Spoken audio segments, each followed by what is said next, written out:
So UFC 201 is this weekend coming up. I'm totally excited for this. I cannot wait. It has an amazing matchup throughout the entire card. Besides the main event, what are some of the fights on that card that you're looking forward to seeing? Rose Namajunas is making her return, and I think this is a perfect fight for Rose. I think. What do you think? Karolina Kowalkiewicz. Matt Brown versus Jake Ellenberger's on the card.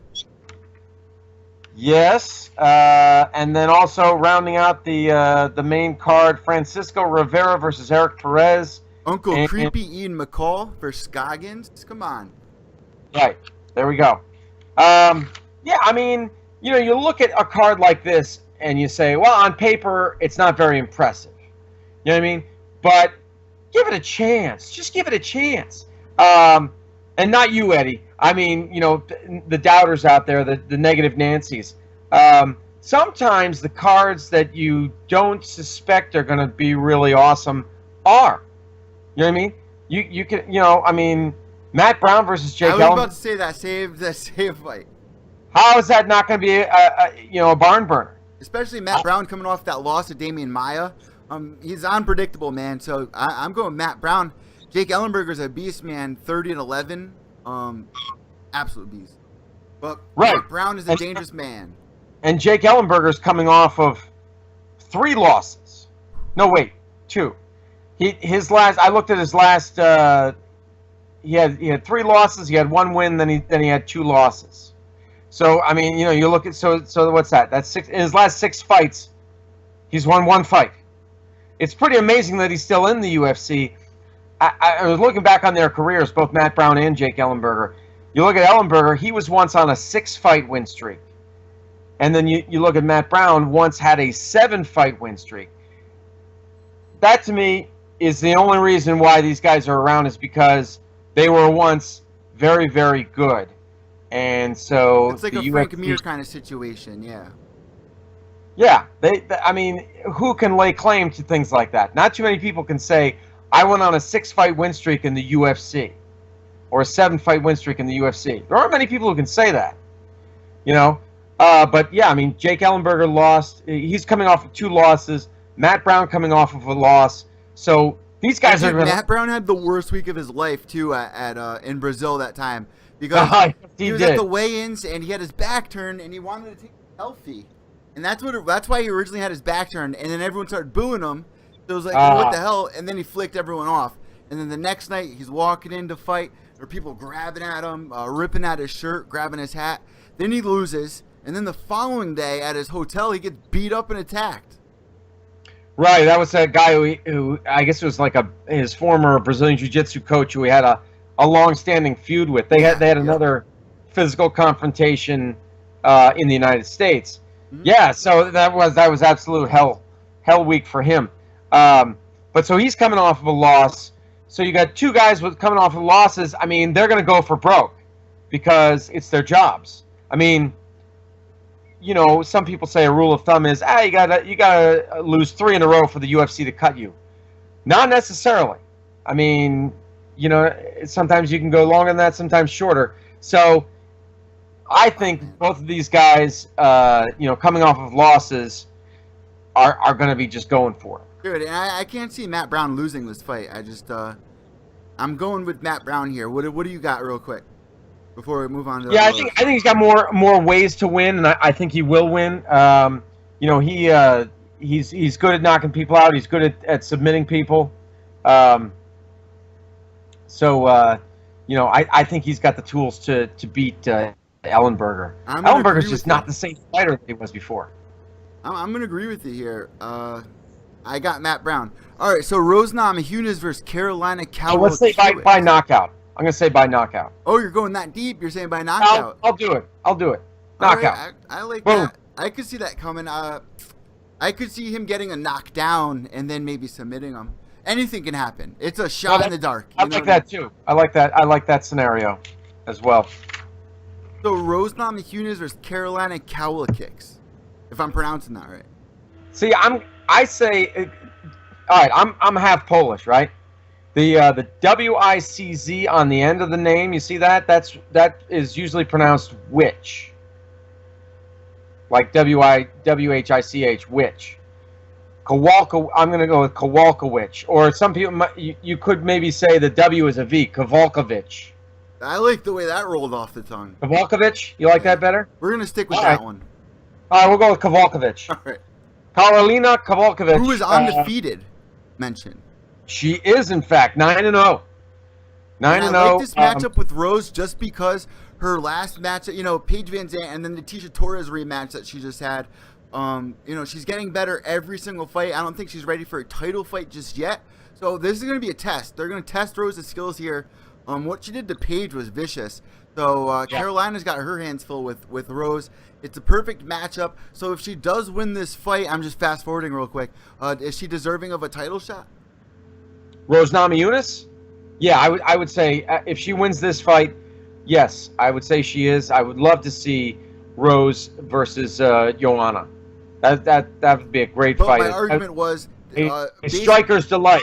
Based on her last fight with Tisha Torres, which was the rematch where she won, did she look like she was ready to fight Joanna after that point, or is this perfect to warm her up before throwing her into the lion's den? Well, I mean, let's see how she does against Karolina. But I would say if she gets a convincing win here, if she either a finish or just beats the brakes off of her, I'd say at that point, yeah. And Joanna's got her eye on her too. I think Joanna is kind of eager to fight her, if I'm not mistaken. Yeah, and Carolina too. 2 fights in the UFC so far. She beat Randa Marcos already. That was the end of last year. Very exciting fighter. What do you see? What do you see happening in this fight? Well, you see, it definitely is a clash of styles because you got Rose, who likes to use her length to keep people at bay, but then with her kicks and stuff like that. But she's also very good at submitting people. She does like flying arm bars and things like that. And I was watching some tape on Carolina, and she's more of like a pressure fighter, very aggressive, dirty boxing, brawling, clinch work.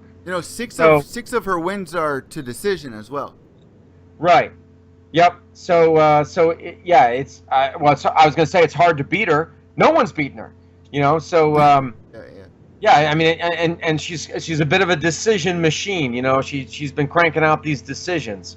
So Rose would be wise to, if at all possible, finish her, because if it goes to decision, it could go the other way. It could go to Carolina. And there was a little quick video that they had on like UFC.com or something, like a little 15-second video they recorded. Maybe it was Instagram or something.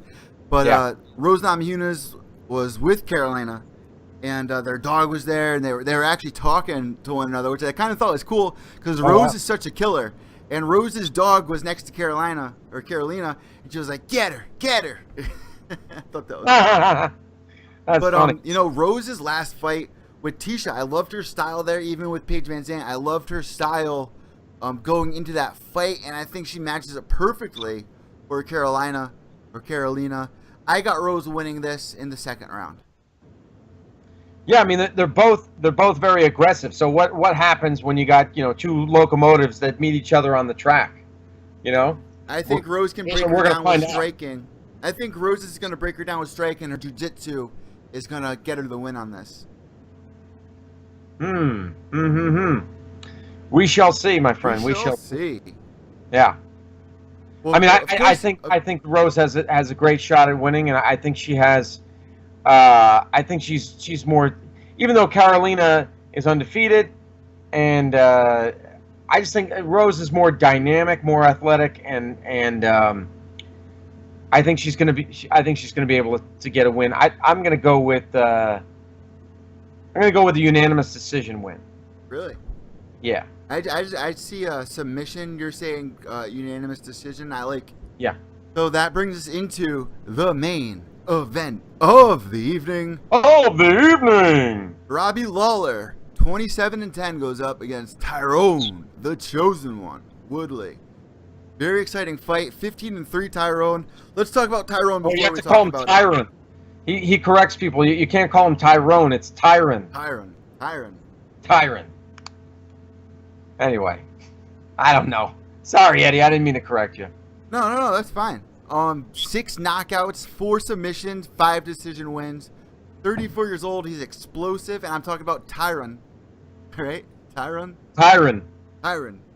Speed, power, wrestling, puts amazing pressure. And my argument was he likes to start off really quick in these fights. Right. You know, with a bang. Where Robbie Lawler, he really shines later on in the fight. In those championship rounds is where he really comes out to play. Right. Right. Very true. I'm nervous for this first round to see how this first round's gonna go.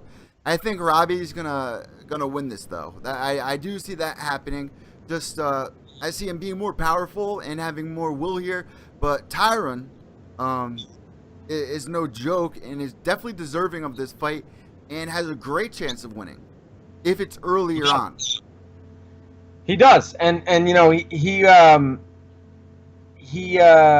bristles when people criticize his cardio, but I mean I think there might be. That's definitely not what I'm doing. I'm just saying watch out for Robbie in those later rounds. Oh no, and I'm not saying that you are, Eddie. I'm just saying, you know, this is something that's out there. Is that, you know, he's got a problem with people who criticize him over his cardio, and I'm sure that it's something that he has attempted to address in his training camp. I think I was listening to somebody was asking him about that, and he said, "Oh, you know, I've gone 5 rounds, you know, several times during the training camp and things like that, but doing it in the training camp is probably different than, you know, when all your adrenaline is running and you're facing your opponent and you got the crowd and the whole thing. You know the title's on the line. I think it's going to be a little bit of a different scenario." And we might end up seeing his cardio fail him in the later rounds. You know, he's going to go down, and Robbie's going to go this way.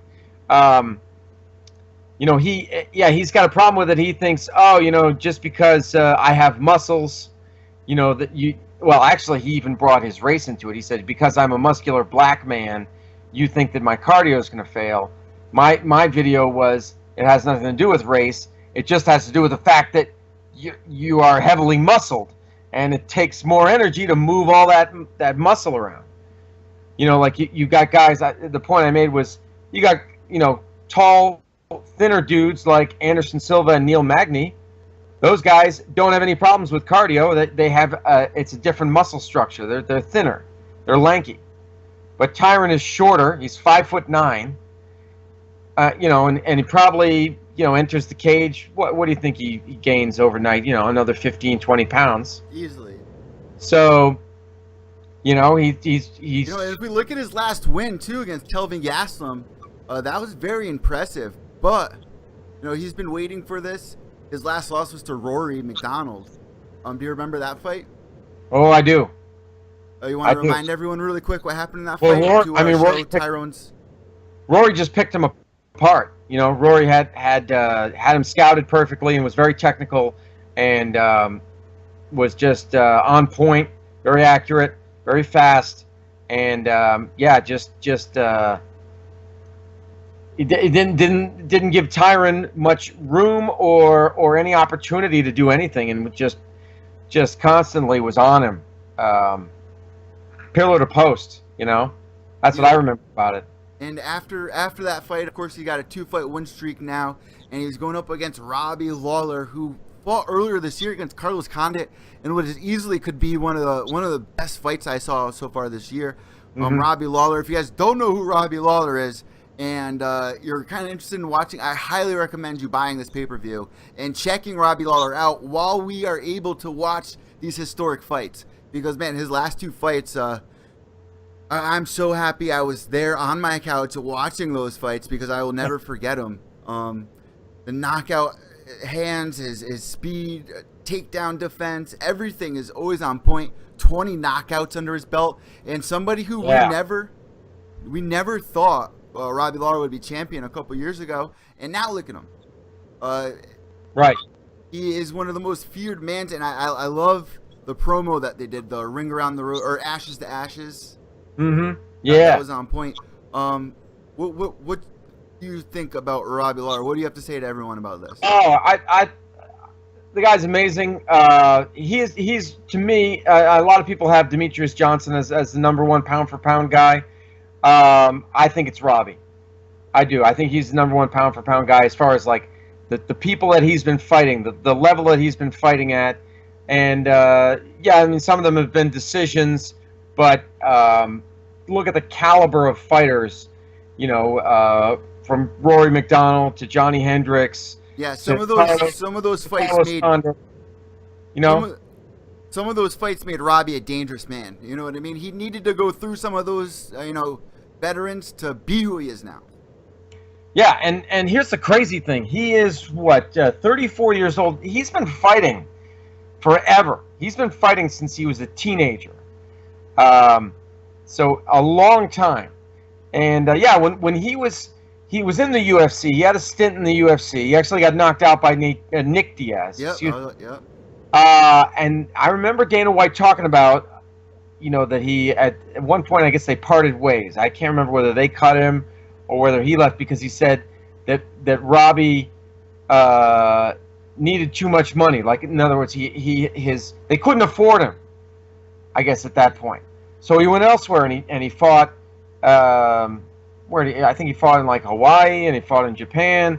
Eventually settled on Strikeforce, and you know, was doing well there. And then they brought him back to the UFC, and he had to, because yeah, that's right. He was kind of hot and cold when he was at Strikeforce, right? Yep. But then he got to the UFC and he just started winning, and I'm like, oh my God, we're witnessing the resurgence of this guy's career. I had kind of written him off at that point. Well, like Lorenz Larkin beat him. And then Johnny Hendricks, when he returned to the UFC, beat him. But he's been unstoppable ever since. Yep. So I think he wins this fight against Tyron Woodley. I would love to see that. And like I said, I'm going to say knockout. Good. I'm going to say Robbie Lawler with the knockout. In what round? Third round. What does the chat room say? I'm interested to see what they're saying about this. Let's see. Ann's got Robbie. Minion says Lawler's been talking about not wanting another war. And you know what? Someone brought this up this week. Robbie has been slurring a lot, if you've realized that. And I know he kind of has like a speech thing. Do you think some of those wars that he went through have had a serious effect on his brain? I don't know. I'd have to compare, you know, interviews or, you know, videotape from years ago until now. I always thought, you know, he has a, you know, like a speech, I don't want to say an impediment, but, you know, it's an accent or whatever you want to call it, you know, a certain manner of speaking. I don't know that I've noticed any change. You know, certainly not like Diego Sanchez after that one fight. I mean, like right after, remember the in-cage interview that he did, Diego Sanchez? And he was really, I thought his mouth was like full of marbles. Yeah. And I mean, of course, that could have been anything. But, yeah, I don't know. I'd have to look into that. If you're a new listener, I try to do the tag, Ted, because it's a live stream. If you're new to listening to the show, I'm Evil Eddie from Pure Evil MMA, ProWrestling30.com. That guy up there, that is Ted Czech from Ted Czech on YouTube. You can just type his name in and his video will pop up. That is not CHECH. That is CZECH. And you can find him on Twitter at Evil. Or no, don't look him up under that name. Look Ted up under at Ted Czech. And you can find me on Twitter at Evil_Echo. Like us on Facebook. And weekly updates, weekly webisodes. The podcast is up on iTunes, guys, for everyone to enjoy. I run down UFC 201. I actually start the show off with the Robbie Lawler Ring Around the Rosie, going right into our song. Get everyone prepared and ready, whether you're on your morning drive to work, your morning commute. It has been so nice out. If you want to go outside and tan, bring my podcast with you to the beach. Perfect tan time, an hour in and out. There you go. You're caught up on news and you're tan. Or if you're at the gym, now you're buff. Spend your mornings, afternoon, night with Pure Evil MMA. Find me on Twitter. Look up Ted's videos. We keep you guys all up to date on MMA. And we can't get enough. So follow us, subscribe every Wednesday at 10 p.m. We are here live on YouTube. We just had Nick Newell on if you missed it. So check the video after we upload it. right now we're talking about Robbie Lawler versus Tyrone Woodley. We're gonna wrap the show up in the next 5 minutes. See what else is going on and wrap the show up. We're giving everyone our quick predictions. Ted's saying Robbie Lawler might win this. The chat room is all saying Robbie as well, right? Yeah, Ann, Minion, and Pat all say Lawler. Well, no, wait. Ann and Pat say Lawler. Minion's comment was, Lawler's been talking about not wanting another war and getting a quicker finish. I hope he doesn't do a Verdun and get caught rushing in. That's a good point. Ooh, I tend to flash to that. I tend to think Robbie's smarter than that, though. The guy's got so much experience. He's such a seasoned veteran. I don't know that he would. He didn't really do that in the Carlos Condit fight. You're right. He was very careful. Don't really see that happening, but it can happen if he is anxious about going through another battle like that. Yeah, he's really got to survive that first round. Woodley will probably, do kind of, like a Vitor blitz kind of thing.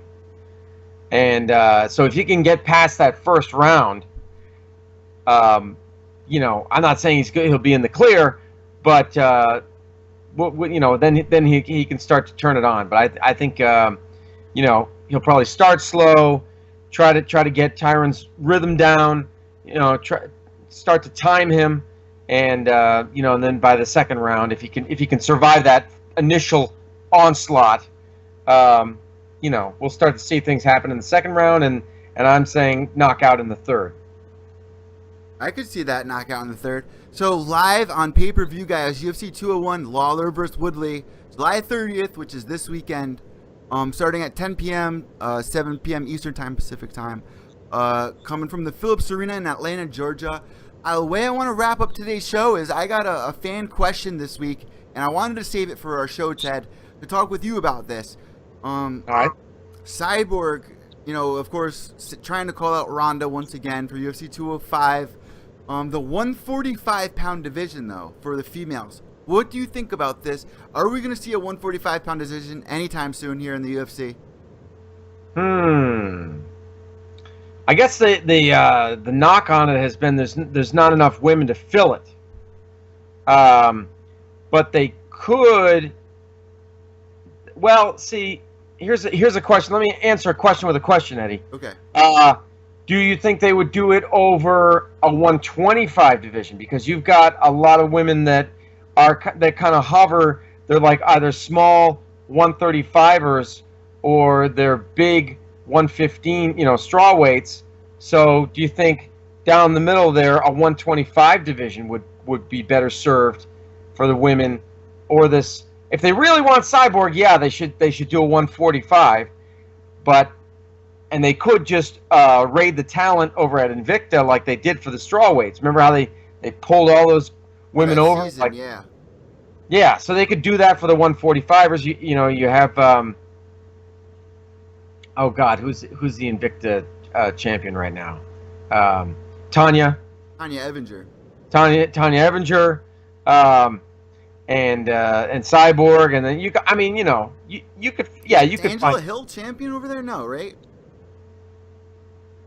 What, the strawweight champion over there? Angela Hill. You know Angela Hill. Yes, from the Her Ultimate grandparents were one of the first people to come forward about being abducted by aliens. You remember that? Do you not know that fact about her? Her grandparents were the Hill family. Her grandparents are the Hills, who... You don't know anything about that, really? No.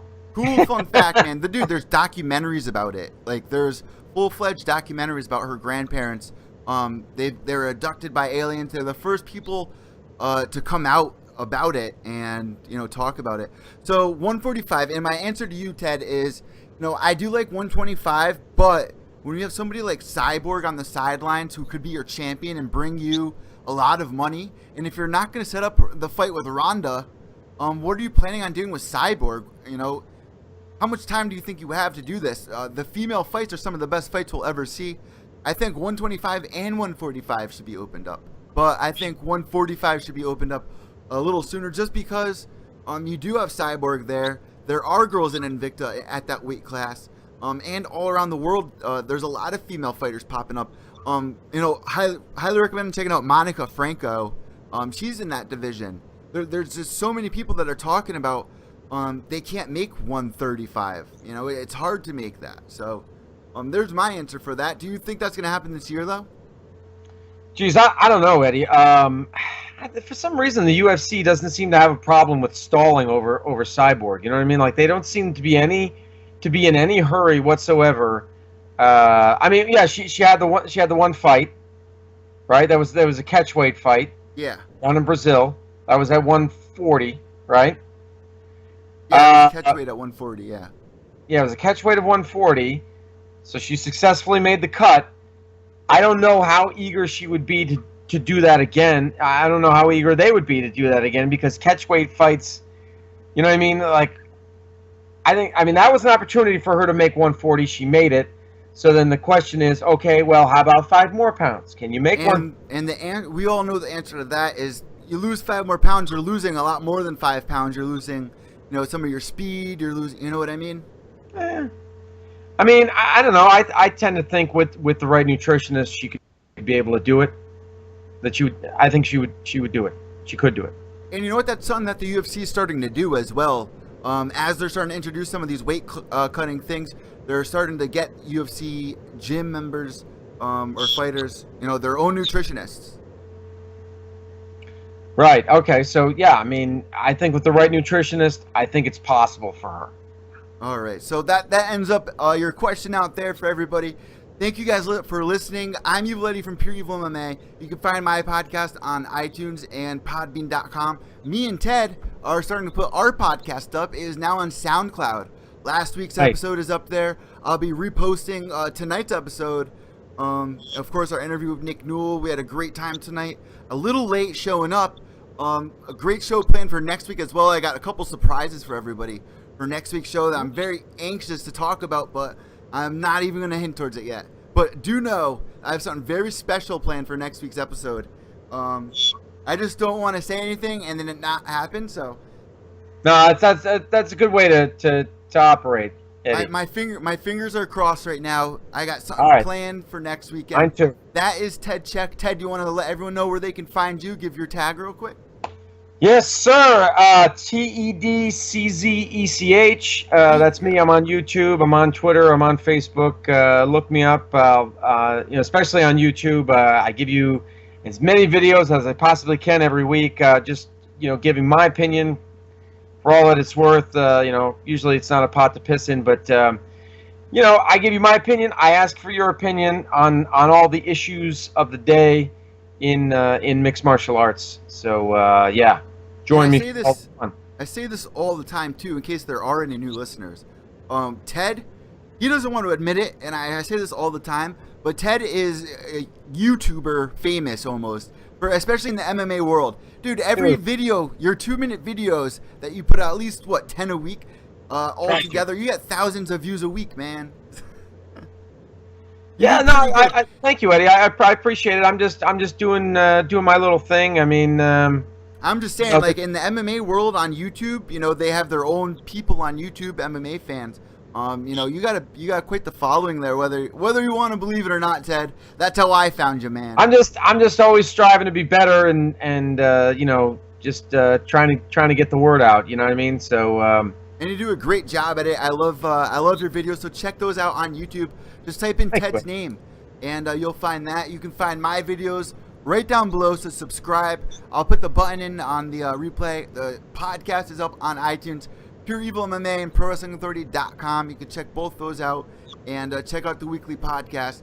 I had a great week. It was a very exciting week, and we have a great weekend set up for everybody with UFC 201 and everything working into play with that. We gave you guys our predictions, and Evil Eddie, Ted Czech, I'm out. You guys have a great night. All right, we'll see you. And we're out.